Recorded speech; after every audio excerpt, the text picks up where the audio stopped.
नमस्कार दोस्तों, कैसे हैं आप लोग? बात करेंगे हम सुज़लोन एनर्जी की। सुज़लोन एनर्जी के अंदर आज जो है 3% की गिरावट रही। हालाँकि ओवरऑल मार्केट के अंदर भी गिरावट रही, मार्केट के सेंटिमेंट्स बहुत अच्छे नहीं रहे। निफ्टी, बैंक निफ्टी या फिर पावर इंडाइसेस की भी बात कर लो तो हर स्टॉक के अंदर, हर इंडाइसेस के अंदर लगभग 1%, पौने 1%, 1.5% के आसपास की गिरावट हमें देखने को मिली है। तो एक एक हम ये पॉइंट रख सकते हैं कि ओवरऑल मार्केट बहुत अच्छा नहीं था, इस कारण से सुलह एनर्जी के अंदर भी हमें गिरावट देखने को मिली है। लेकिन ये पॉइंट जो है पूरा जस्टिफाई नहीं करेगा इस गिरावट को। क्यों? ऐसा मैं क्यों कह रहा हूँ? तो यहाँ पर आप देखो, आज यदि हम इंट्राडे की चार्ट लगाकर देखने की, समझने की कोशिश करें, तो ये देखो आप, ये कल की क्लोजिंग थी। कल इन द सेंस की लास्ट ट्रेडिंग सेशन जो गुरुवार को हुई थी, हमारी वो क्लोजिंग थी इस लेवल पर, अपर सर्किट इस लेवल पर लगी थी, ₹40.60 के आसपास। आज जो ओपनिंग हुई है, गैप अप ओपनिंग हुई थी इस लेवल पर। यहाँ पर देखो ₹41.50 के आसपास की ओपनिंग हुई थी, गैप अप ओपनिंग हुई थी और उसके बाद एक हाई भी लगाया था लगभग ₹42 तक का। उसके बाद प्रॉफिट बुकिंग हुई। प्रॉफिट बुकिंग होने के बाद फिर से एक बार ट्राई ट्राई किया गया बुल्स की तरफ से कि फिर से एक बार प्राइस को ऊपर लेकर जाया जाए, लेकिन वो सक्सेस नहीं हो पाया। उन्होंने दोबारा जो हाई लगाने की कोशिश की तो ₹41.80 का ही हाई लगा, मतलब कि जो पिछला हाई था उसको इसने नहीं तोड़ा। उसके बाद फिर से यहाँ पर प्रॉफिट बुकिंग हुई और जो इस बार पिछला जो लो था, मतलब कि ये वाला जो बॉटम इसने बनाया था लगभग ₹41.14 का, 15 पैसे का, यहाँ पर कुछ समय इसने व्यतीत किया। उसके बाद फिर से जो है गिरावट शुरू हुई तो फिर रुकी नहीं। तो यहाँ पर कहने का मतलब यह है कि जो हमें स्टॉक के अंदर आज गिरावट दिखी है वो केवल ग्लोबल मार्केट या फिर अदर्स इंडाइसेस के अंदर गिरावट थी उस कारण से नहीं है। यहाँ पर देखिए, जो माहौल बना था, ये जो अपर सर्किट लगी थी पिछले दिनों, वो लगी थी 72.5 मेगावाट का ऑर्डर कंपनी को मिला था, उसके कारण अपर सर्किट लगी थी। और आज जो जो पिछला ट्रेडिंग सेशन में जो माहौल बना था, वही मोमेंटम आज भी कंटिन्यू होने की कोशिश यहाँ पर कर रहा था और वही कारण है कि मार्केट गैप अप ओपनिंग होकर एक हाई भी लगाया था ₹42 तक का। लेकिन उसके बाद प्रॉफिट बुकिंग होने लगी, जो बियर्स थे वह एक्टिव हो गए। और ये इस तरह का क्यों हुआ? क्योंकि बहुत ज़्यादा जो है स्ट्रेंथ नज़र नहीं आ रही है। फिलहाल यहाँ पर एक ऑर्डर के कारण, अपडेट के कारण अपर सर्किट लगी थी, लेकिन ओवरऑल सारा कुछ यहाँ पर सुज़लोन एनर्जी के लिए बहुत अच्छा नहीं चल रहा और यही कारण है कि एक खबर का जो इम्पैक्ट था वह एक अपर सर्किट के बाद दूसरे दिन यहाँ पर वह कंटिन्यू नहीं हो पाता है। कारण बहुत सारे हो सकते हैं इसके, उसको हम फर्दर यहाँ पर डिस्कस करेंगे। लेकिन अभी जो करंट में बड़ी अपडेट निकल कर आ रही है उसको हम देख लेते हैं। एससीसीआई ने बहुत बड़ा यहाँ पर एक स्टेटमेंट दिया है। क्या कुछ, आइए देख लेते हैं।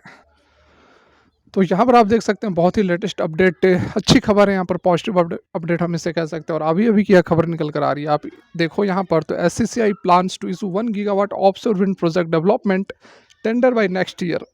और ये जो खबर निकल कर आ रही है, मैं आपको बता दूं कि अभी-अभी की लेटेस्ट अपडेट है, 11 मार्च 2024 12:30 बजे के आसपास की अपडेट निकल कर आ रही है। तो बिल्कुल अभी के अभी अपडेट आप लोगों के लिए लेकर आए हैं।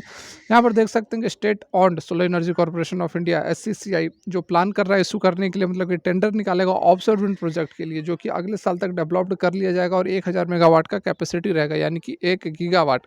और आप सभी को पता होगा कि निर्मला सीतारमन जी ने भी इस ऑफशोर विंड प्रोजेक्ट के लिए अलग से बजट में भी फंड्स को एलोकेट किया था। तो सरकार की भी मंशा साफ है कि ऑफशोर विंड एनर्जी उसको प्रमोट करना है, क्योंकि अभी तक ऑनशोर जितने विंड पावर हैं उसी के ऊपर कामकाज हो रहा था। ऑफशोर विंड एनर्जी में बहुत ही कम पार्टिसिपेंट हैं और इसका लगभग ना के बराबर अभी तक एक्सप्लोर किया गया है। इस कारण से अब सरकार की यह मंशा है कि टोटल रिन्यूएबल एनर्जी को यदि बढ़ाना है तो उसमें विंड एनर्जी का बहुत बड़ा हाथ है। और विंड एनर्जी को बढ़ाना है तो पहले तो हमारा जो ऑनशोर था उसको हमने कर लिया, ठीक है, ठीक ठाक अब जनरेट हो रहा है, लेकिन ऑफशोर विंड एनर्जी का जो पोटेंशियल है वो बिल्कुल भी अभी तक जनरेट नहीं हो पाया है, वह लगभग जीरो के बराबर है। तो उस दिशा में अभी कामकाज होता हुआ नजर आ रहा है और वही कारण है कि इस तरह के जो अपडेट्स है आपको मिलता हुआ नजर आ रहा है। यहाँ पर देखिए तो this sorry consist of 500 megawatt capacity each for setting up offshore wind energy projects of the coast of Tamil Nadu and Gujarat. ठीक है, दो स्टेट्स में यहाँ पर ऑफशोर मतलब कि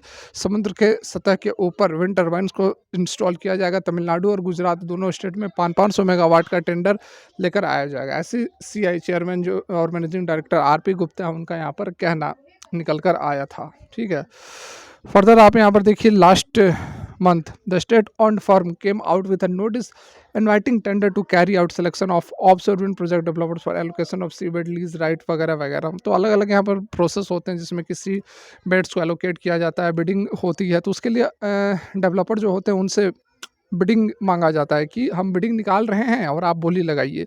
the scope of the work of the tender include survey development activities, designing, building, financing, construction, corporation, बहुत सारे जो प्रोसेसेस होते हैं इसके अंदर इंक्लूड होते हैं, ठीक है। The document added that the energy generator from the offshore wind power project will be consumed in captive mode said to sold to third parties और द पावर एक्सचेंज।